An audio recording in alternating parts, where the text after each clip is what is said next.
Olá pessoal, tudo na paz? Shalom, aqui é o irmão Alex, para dar continuidade aqui na leitura da carta aos Hebreus.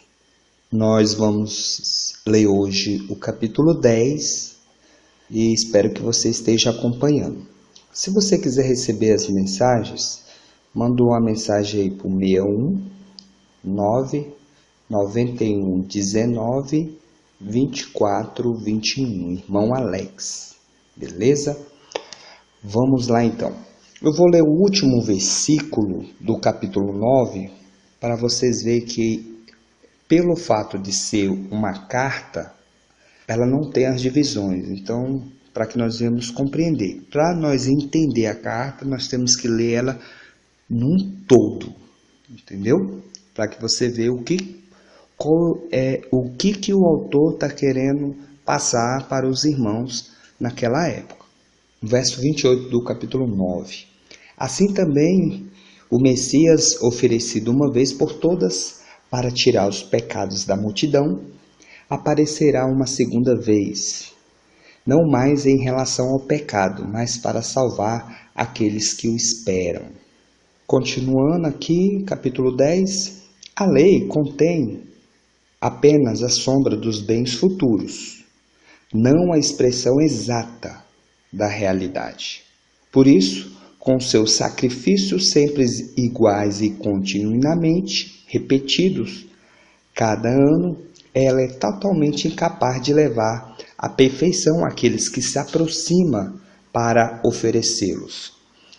Pessoal, aqui você vê claramente que quando o autor fala sobre a lei, ele está falando sobre a lei dos sacrifícios que era colocado continuamente, todo ano lá, né? E que ele não levava à perfeição. Então, essa lei aqui, nós temos que compreender que é a lei em relação aos sacrifícios que era oferecido anualmente sobre o pecado do povo. Beleza? Vamos continuar, verso 2.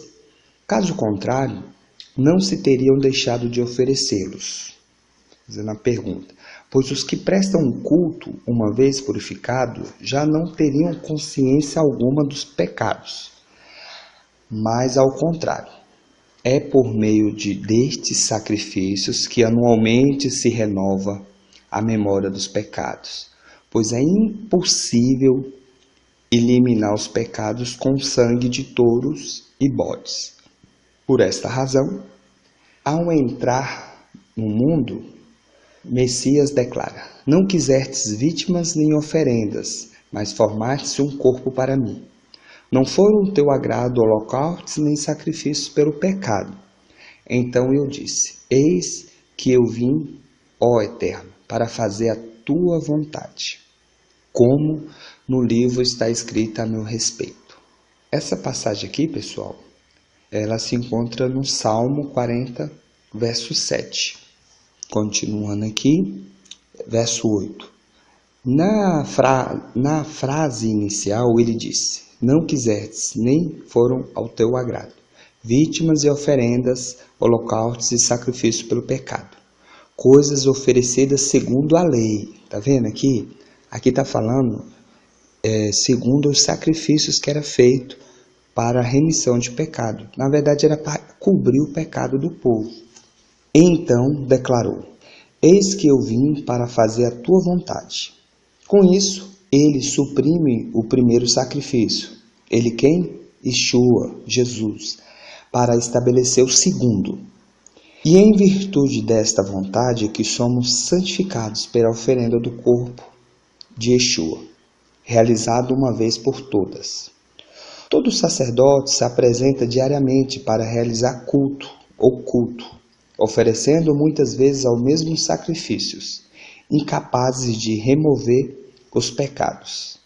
O Messias, ao contrário, depois de ter oferecido um sacrifício único pelos pecados, sentou-se para sempre à direita do Eterno. Não lhe resta mais senão esperar até que seus inimigos sejam postos como apoio sob os seus pés. De fato, com esta única blasão, levou à perfeição, definitiva os que são por ele santificados. Também o Espírito do Eterno nos atesta isso, de fato, depois de ter dito: eis a aliança que farei com eles, depois daqueles dias. O Eterno acrescenta: pondo as minhas leis em seus corações, escrevendo-as na sua mente, não lembrarei mais dos seus pecados, nem das suas iniquidades. Essa passagem aqui, pessoal, está em Jeremias, capítulo 31, verso 3:3. O autor, eu já falei isso anteriormente, ele pega várias passagens da Torá e dos profetas para poder estar trazendo, fortalecendo aqui o seu entendimento aqui, né? Então, um exemplo, uma passagem dessa de Jeremias, a carta fala, carta aos Hebreus, é porque as pessoas tinham conhecimento da lei dos profetas, né? Por isso que você vê os autores pegando passagens, normalmente, do Antigo Testamento para poder fortalecer o seu entendimento e o que ele está ensinando para as pessoas. Verso 18, onde, pois, existe o perdão, já não se faz oferenda pelo pecado. Então, as pessoas que aceitam Yeshua, né, na verdade, o que aceita o plano de salvação que o Eterno determinou para os judeus e também para os gregos e para os gentios, você tem que entrar, compreender o plano de salvação e seguir o que foi ensinado pelos nossos irmãos do passado, principalmente por Yeshua, que é o nosso modelo. Nós temos que seguir ele como modelo. Vamos continuar. Verso 19, temos, pois, irmãos, a ousadia de entrar no santuário, pelo sangue de Yeshua, pelo caminho novo e vivo, que ele inaugurou para nós, passando através da cortina, quer dizer, através da sua humanidade. Temos um grande sacerdote que está à frente da casa do Eterno. Aproximemo-nos, portanto, de coração sincero e cheio de fé. Olha, isso aqui é interessante, pessoal. Quando nós formos aproximar-se do Eterno, nós temos que estar com o coração sincero e cheio de fé. Por quê? Porque o Eterno, ele sonda os nossos corações, ele sabe a intenção por nós estarmos nos aproximando dele. Não, então, tem milhares de pessoas que estão nas comunidades e elas não têm um coração sincero. Elas não estão ali por causa do plano de salvação. Elas estão por causa de uma casa, de uma esposa, de uma doença. Eles não estão buscando um coração sincero e cheio de fé, buscando a salvação, que é o que ele veio trazer para nós. Continuemos aqui no verso 23. Continuemos a afirmar a nossa esperança sem esmorecer, pois aquele que fez a promessa é fiel. Olha a promessa. Estejamos atentos uns aos outros para nos incentivar ao amor fraterno e às boas obras. Então nós temos que incentivar isso, as pessoas, ao amor fraterno e às boas novas. Se nós realmente seguimos Yeshua, nós temos que ensinar isso para as pessoas. Não abandonemos as nossas assembleias, como alguns costumam fazer, antes procuremos animar-nos mutuamente, tanto mais que vendes o dia aproximar-se. O autor fala isso, pessoal, porque eles estavam esperando naquela época já a volta de Yeshua. Então você vê Paulo falando que está próximo, você vê Paulo orientando o pessoal estava deixando de trabalhar, esperando a vinda dele, mas ninguém sabe. Ele próprio falou que nem ele sabia, só o Pai. Vamos continuar.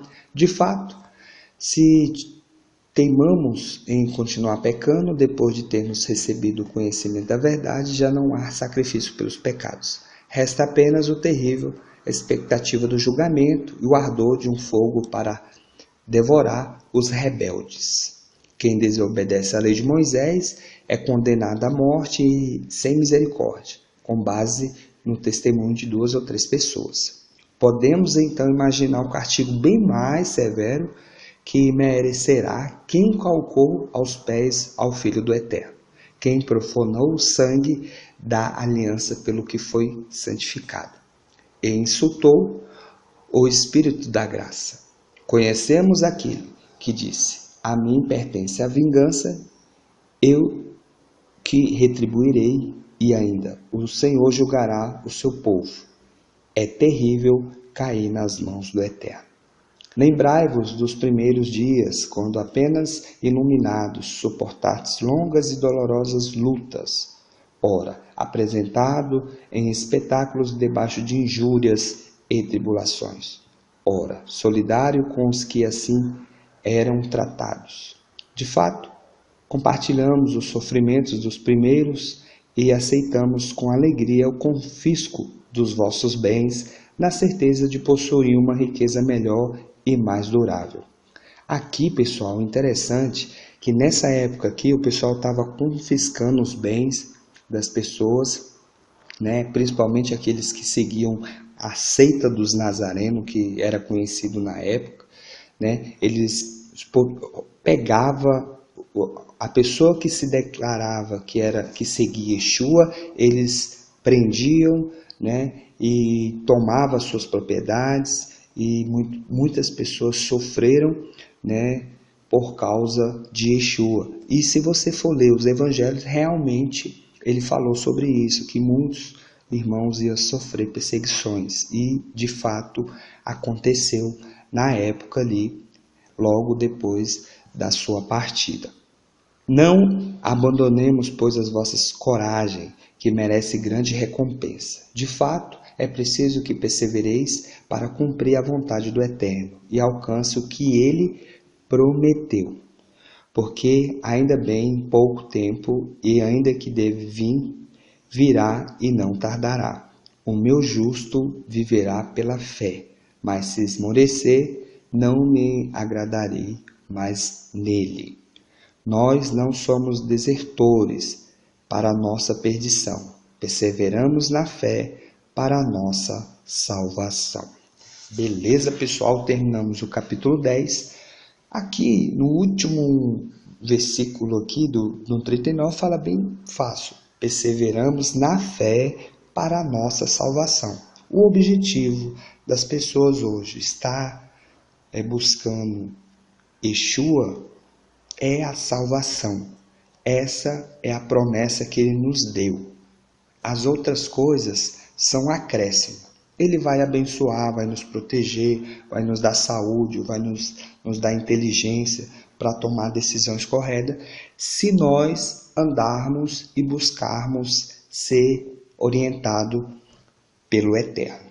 Beleza, pessoal? Fique na paz, que o Papai do Céu possa estar abençoando todos em nome de Yeshua. Um grande abraço do irmão Alex.